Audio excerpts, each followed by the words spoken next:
Bibliophiles. I'm Megan. I'm Deborah. And I'm Lance. And we are totally going to end up talking about John Scalzi's new book, Starter Villain, but it's going to be part of a larger evil scheme to talk about villainy in general and possibly in an upcoming presidential election. No, just kidding. Not going to talk about politics. That would just be a terrifically bad idea. As we're considering this video, big thanks go out to EMP Lemon and Leo Reeds, whose discussions we are sort of jumping off from as we take up this talk. Both of them, we're going to put them in the comments. A thought-provoking discussion. Leo Reeds talks a lot about different shticks that happen in the kind of the reversal of fortunes, from the hero being the villain and the villain being the hero. And EMP Lemon does a great job talking about kind of the broader moral implications of, well, what's good, what's evil, what do we mean when we talk about villainy. We're going to go in a slightly different direction, so kudos to them. So what makes a villain? Who kills more people? John Wick or the Joker?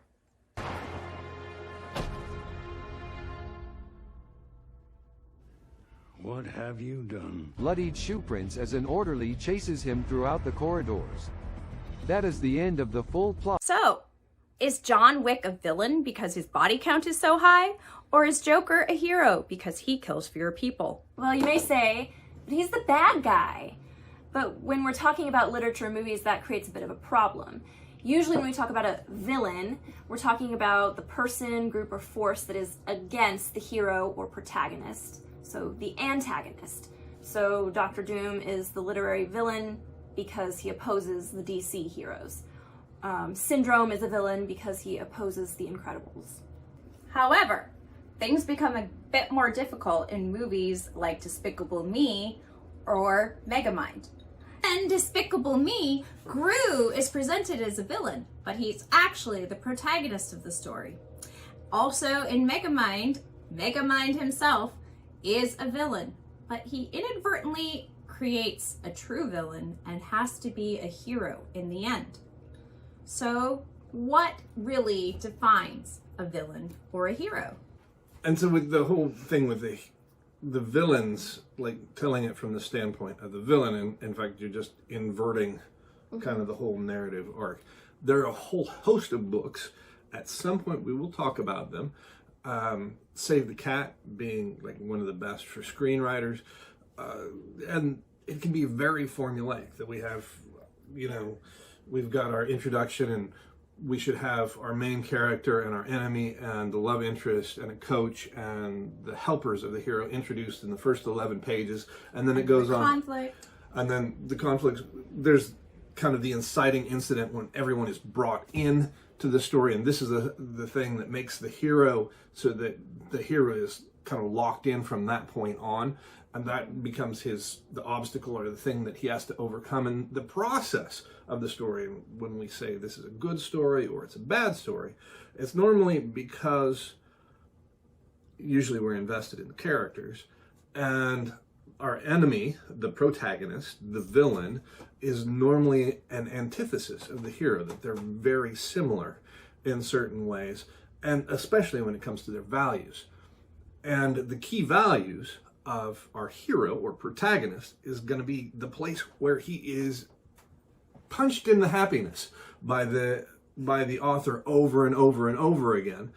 And that key value will keep getting thrown down, and his weaknesses we hope to see in the kind of the character arc through the narrative. We hope to see that the hero develops with regard to his weakness. Sometimes we see the opposite. So what happens when, let's take, for example, we mentioned Despicable Me.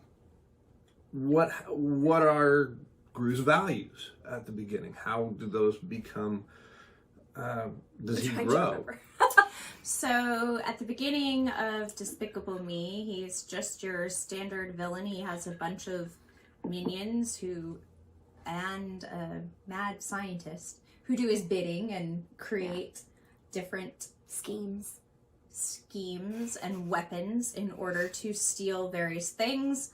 At the beginning of the story, though, they're having a down year. Things are not going very well. And then the change comes he ends up adopting 3 The little girls. young girls. I don't even remember why. He adopts them because they're part of his plan to break in and steal something at a certain place. So he is adopting them for an evil plan reason. But of course, having these sweet young girls in his life.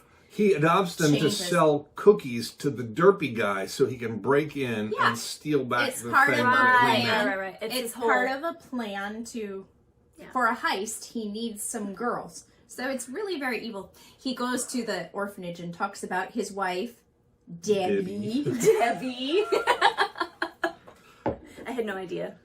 You didn't remember this? No. I mean, no, I did have. I've seen it, and I've seen it a couple times even, but I think it's been a stealing while. the moon is more of a Tuesday thing. Yeah. But if you remember, what is the weakness that grew? Because we get a little bit of his backstory. Why does he become a villain? Isn't it to impress his mom? Or It something was like that? to impress his mom. That is his backstory, that he's, Tragic child. yeah, that he's looked down on. From early on, he was always creating things, and he would show it to his mom. Look, Mom, and she'd be like, eh. So he's constantly trying to outdo himself and be more impressive. Yeah. And this is one of the things that comes up with Leo Reed's talking about the difference in opinion, that some people think, the villain needs to just be evil, For no versus the villain needs this backstory that explains how. And in the blog post that is happening, it'll happen soon. We talk a little bit more about, moral evil or an essential evil. Is there such a thing? How do we frame that? And we talk about it from actually a Socratic perspective, and I think it's helpful. But what do you guys think? Is it better to just have an evil villain or to have a backstory? I think if the villain is going to be a dynamic character who is reformed through the course of the story, then a backstory is helpful because you kind of understand how they've come to be who they are, and there can be some means of change.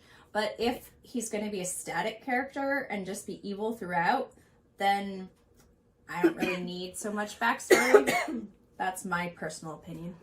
I think I'm kind of in the same vein as what you're saying. Like, having that backstory makes you care about them a little more, or hate them even more. That could be a thing too. Like, because even if they're just going to be evil, even if maybe you find out even more evil things with their backstory, Bad stuff they've done in the past. Yeah. So you could even find out just how horrible they truly are or something. Even That's if you true. find not just a sad, tragic backstory, but maybe you find out They've been horrible. cruel from the very beginning. But I think, really great stories, I think there's a good reason that we don't think so much about what a villain is, what a hero is, etc. Because a lot of the really great stories, those are things, those are categories we put on a story later. So if you think about Cyrano de Bergerac, Cyrano had a number of different screen and play adaptations of Cyrano, but the idea is there's this amazing man's man who's a poet and has a philosopher's heart and a keen wit, and he's an excellent warrior and swordsman, but he has a huge nose. That's the shtick. And he falls in love with, I'm pretty sure Roxanne is his cousin. Yeah. I'm pretty sure that's the case, but it's Middle Somehow Ages, that it's was Europe, okay back it's then. it's Arkansas, it works out. But if you think about who the enemy is in that story, well, Cyrano's the hero, and he goes through his life in love with Roxanne, but he writes letters for the man that she falls in love with, Christian. She thinks she falls in love with. But it's his letters. Yeah, it's his thoughts and ideas. And so she actually falls in love with Cyrano, but she doesn't know it. And she believes this handsome Christian, and then Christian dies, and she lives, I think she enters the monastery. I've never read the real book. I think so. And her whole life she pines for this Christian, and Cyrano never tells her. that he was in fact the one that she had fallen in love with. And finally, Wow. in the end, Cyrano, basically, he continues to just bully everyone and is an amazing swordsman until somebody drops a log out of the window, crushes his skull. And as he is dying, he explained, like Roxanne is at his bedside, and he starts reciting the poetry and the letters. See, that's what I thought he did tell her, but not just On his deathbed. just as he was dying. Yeah. On his deathbed. So the happy ending is, That life doesn't have a sucks happy and then you die. Yeah. Like, Okay, there's also I particularly enjoy reading mysteries, and a lot of mysteries, you don't know who the true villain is until the very end. That's true. And they frequently appear to be a friend to the hero or a helper to the hero, and then there's this sudden switch at the end that you're like, what? I thought she was so sweet, or how can that be? He was so kind. And so I think it's true that it's only when you get to the end of the story that you look back and say, this was the villain or them. And that's maybe true to real life, because I think that we take people at face value and trust them until something happens. I mean, yeah. Perhaps that's why mysteries are so popular, is because there's that like surprise twist, and you're like, you don't see from the start who the villain is. You don't. It's not straight up obvious. Like, this is the bad guy. but back to starter villain. If you are, so it feels to me like starter villain gets kind of a lot of bad press. You look at the reviews and they're really, like, I think the one that touched my heart the most was the one that said, you know, the book isn't very realistic and the cats don't actually wear clothes.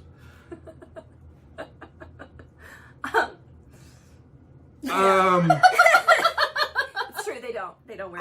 They are very if you are intelligent felines. they are Yes. super intelligent. But the picture, the cats. If you are looking for cats, like if that's Wearing the selling suits. point, that the cat needs to wear a three-piece suit, you're going to want to take a pass on this one. Right. And there are no pictures of cats in suits inside the book beyond on the cover. It is. I thought it was a classy cover. I love the cover. I think it's fantastic. That's why I bought the book, honestly. Like, completely. It's very eye-catching. It was, and despite the fact that cats don't wear clothes in the book, It's a good time. I love it. I thought it was a fun book. It made me laugh a lot, like out loud. I agree. Yeah. And it had some of those nice plot twists, Mm-hmm. some not so nice plot twists that made me very angry, but I'm not giving any spoilers, so shh. I think when we do this, we actually need to, like, we're going to put spoiler somewhere in the screen. So, Just so you, because I think that since we knew nothing about this book and we knew nothing about this author, yeah, we'd never read him we before. just started reading it, and that was it, right? I think it was because of the cover. We're like, oh, that looks fun. But it starts out not at all like it's fantasy or science fiction. It just starts out, and Like a normal guy. and it's a normal guy, and he is a substitute teacher, and we feel his pain. He was a former business writer for the Chicago Tribune. Again, we kind of feel his pain. The downfall of printed periodicals. The downfall of the newspaper. And it just goes on, and it goes on, and it's complete, like, the first, how many chapters? Yeah, I don't know. Like- I have but- something to add. I did not see the cover because it was an audiobook. And the two of us were going on a road trip, and he just started playing the book. I knew nothing about the book, and I was listening, and, you know, the person was narrating and telling the story. About 2 chapters in, I said to you, is this a true story? And he was like, no. And then he told me to look at the cover, and I was like, oh, because I didn't know the title of the book. I had not seen the cover. And yeah, it so totally sounded just like normal. I thought it was like some kind of memoir about some poor dude who ended up being a substitute teacher. So I was really feeling his pain. And so the whole thing, like, the first few chapters really good at kind of the suspension of, it is no problem with the suspension of disbelief. After those first few chapters, yeah, there's a little bit of suspension of disbelief. But it's fun. But even in the process, like the ties to the real world, in terms of where the secret lair is, perfectly plausible. Sounds entirely right. Legit. The kind of shout outs to evil in the Western world and in the United States. They mentioned some very specific business people. corporate. It's a very good critique of the true evil in our society. In our capitalist society. And like, so like people said, this is good for what it is. It's cotton candy. It's, you know, It's fun. Which it is fun, but I think some people have said that it's doesn't have any like meat to it. There's nothing really substance. thought provoking, which I think I disagree. I totally disagree. Yeah. Okay, so why do you disagree? Why do you think there is meat? Because you do think about, like, there is like sort of that commentary about villainy and Corporate greed. Yeah, corporate greed, which is very much a part of our world. And so I think it has commentary and speaks to that, which is quite prevalent. So I think, yes, it is silly at times, and like I said, it made me laugh a lot. Right. But there are also those moments of like, you know what? Yeah, that is the thing that totally happened. Like, this isn't just complete nonsense. It's like a, you know. For instance, in one point, they're talking about a villainous subscription service. Like, their villainy, they charge a subscription for. And the protagonist, the hero who's trying to be a villain, says, oh, you mean like Spotify? And the villains say, oh, no, we're villains, but we're not evil. We pay the people that we work for a living wage, and we compensate them for hard work. And it's like, Yeah. like, you're not wrong. Yeah. You're totally not wrong. Mm-hmm. But lots of things like that. Mm-hmm. What did you think? How did you think that there was meat and not just that it was an easy read, a fun thing, bubblegum? Well, there's also quite a bit about familial relationships. The fact that the protagonist was estranged from his uncle, and then at his death he's suddenly thrown into this situation, about conflict between his father and his uncle, and the loss of his mom. And yeah, I thought all those things were valid and real and can connect us to the humanity of one another. And that was also part of why I didn't like the ending. Yeah. Debbie had a big problem with So later on, when we're talking about spoilers, that's where I thought the real meat was as well. Because you think you understand this book where the protagonist, who we assume is the protagonist, is learning to be a villain. That's the idea of a starter villain. I hope I'm not spoiling it for you. That's the shtick. That's what he's trying to do. And as that starter villain, he's supposed to be growing into the real villain, right? He's supposed to basically step into these shoes of a real villain. But you find out at the end that may not be exactly what happened. And the whole idea of what real villainy is cast in a different light. Especially when you think about all of the things that happened, all the things that were done and perpetrated, all the things that were schemed throughout, and who had to pay for them. And at the end of the story, I think we need to lean in close here. This is a lean in close. If you're a cat lady, good for you. It could have big payoff. Yeah. The felines are the real heroes. I mean, wouldn't you say the cat? Like, there's a reason the cat's in a Versace suit on the cover. I mean, I can't say I don't know what a Versace suit looks like, but It's a very know fancy. that name. It's a fancy, expensive suit. I obviously know nothing about fashion or the world of designers. It's somewhat pricier than a Sears suit. Somewhat. Is Sears Is there even a still- Sears is still that- in the world? Is that Yeah, a thing I anymore? think Does Sears are. exist? I think it still exists. In If the there's co- a Sears in your Yeah, town, put it in the comments. comments. Yeah, Let there us know. is Is Sears. your- Sears is still a thing. And if we've piqued your interest and you would like to read Starter Villain, you can hop on to middlegroundbooks.com and buy your copy today. Yeah. It's on my recommended books list, even. And coming up on our next time, we are going to be talking about a children's book about villains. And after that, we're going to be talking about a nonfiction book on real life. villains. So until next time, I'm Deborah. I'm Megan. and I'm that other guy, and we'll meet you in the middle.